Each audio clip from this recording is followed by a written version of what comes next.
Assalamualaikum dan salam sejahtera. Saya Fariha binti Mansur daripada Politeknik Sultan Salahuddin Abdul Aziz Shah Alam, Selangor ingin membentangkan kertas kajian bagi National Research and Innovation Conference NICRON 2020. Paper ID 200831110.10.2. Kajian ini bertajuk Keberkesanan biji asam jawa dan kulit pisang sebagai ejen koagulan. Pembentangan ini terbahagi kepada 3 bahagian, iaitu bahagian pertama, pengenalan. Di dalamnya dinyatakan penyataan masalah, kajian literasi dan juga objektif kajian. Bahagian kedua iaitu kaedah kajian. Di dalamnya dinyatakan limitasi kajian dan juga uji kaji kajian. Dan akhir sekali untuk bahagian yang ketiga iaitu dapatan dan perbincangan. Di dalamnya dinyatakan analisa data uji kaji, perbincangan dan akhir sekali kesimpulan. Pengenalan. Alum yang digunakan pada masa kini mempunyai kesan buruk dan dapat memudaratkan kesihatan pengguna untuk jangka masa yang panjang. Menurut Campbell 2002, antara keburukan alum adalah seperti Alzheimer dan penyakit buah pinggang. Biji asam jawa mempunyai kandungan protein yang tinggi dan boleh dijadikan sebagai polielectrolit yang mempunyai fungsi yang sama seperti alum.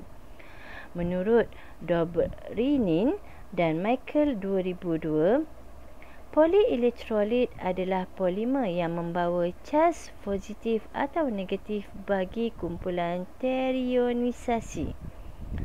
Kulit pisang pula mengandungi atom sulfur, nitrogen dan asid karboksilik yang boleh mengeluarkan bahan logam berat di dalam air seperti merkuri, tembaga, plumbum dan besi.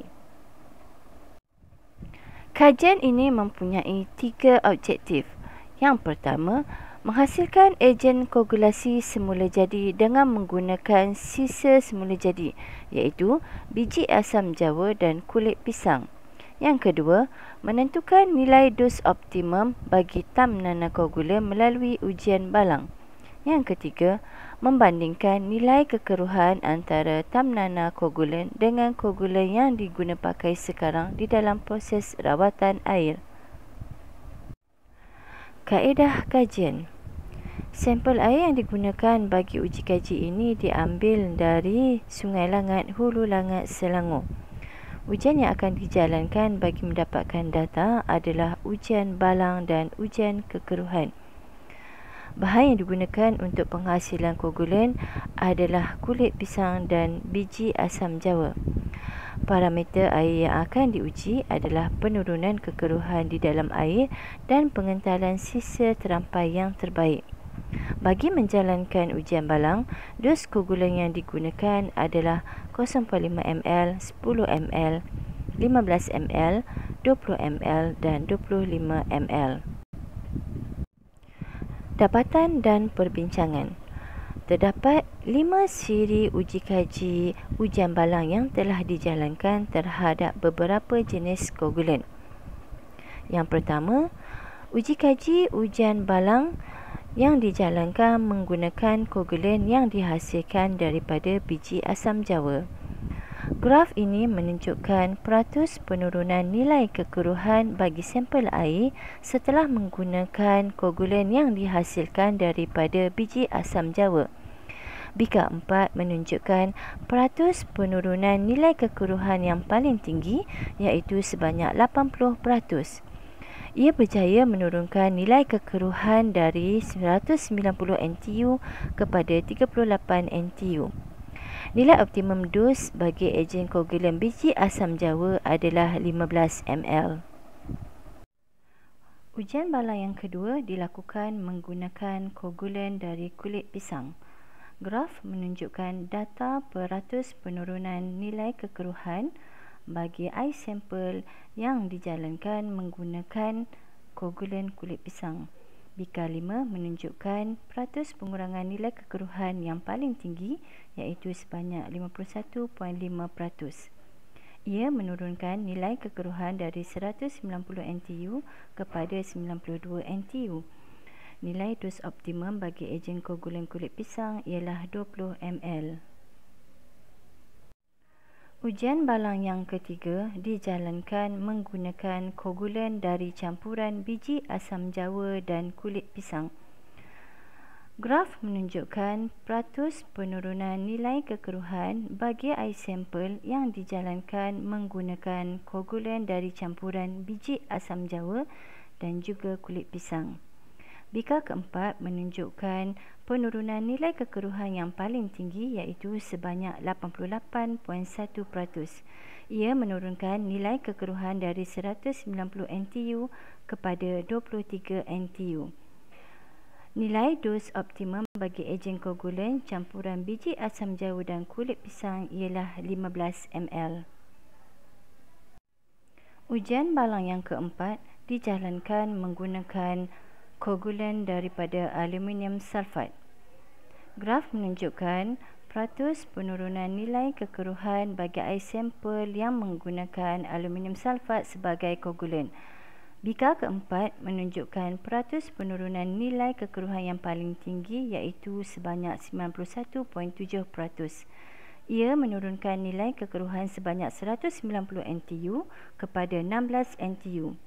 Nilai optimum dosage bagi ejen koagulan alum ialah 15 ml. Ujian balang yang kelima dan juga yang terakhir dijalankan menggunakan koagulan dari campuran biji asam jawa, kulit pisang dan aluminium sulfat. Graf menunjukkan data peratus pengurangan nilai kekeruhan bagi air sampel menggunakan koagulan dari campuran biji asam jawa, kulit pisang dan aluminium sulfat. Bika keempat menunjukkan peratus penurunan nilai kekeruhan yang paling tinggi iaitu sebanyak 92.1%. Ia menurunkan nilai kekeruhan dari 190 NTU kepada 15 NTU. Nilai optimum dos bagi ejen koagulan campuran biji asam jawa, kulit pisang dan aluminium sulfat ialah 15 ml. Jadual berikut menunjukkan rumusan data peratusan penurunan nilai kekeruhan bagi 5 ujian balang yang telah dijalankan menggunakan 5 jenis campuran koagulan. Campuran koagulan dari biji asam jawa, kulit pisang dan alum menunjukkan peratus penurunan kekeruhan yang paling tinggi iaitu sebanyak 92.1% pada dos optimum 15 ml. Nilai ini menunjukkan peratus penurunan nilai kekeruhan yang lebih baik daripada penggunaan koagulan alum iaitu 91.7%. Yang terakhir, secara kesimpulannya, kualiti air sungai Langat yang dirawat menggunakan koagulasi semula jadi adalah setanding dengan kualiti air sungai yang dirawat dengan menggunakan koagulasi komersial iaitu aluminium sulfat.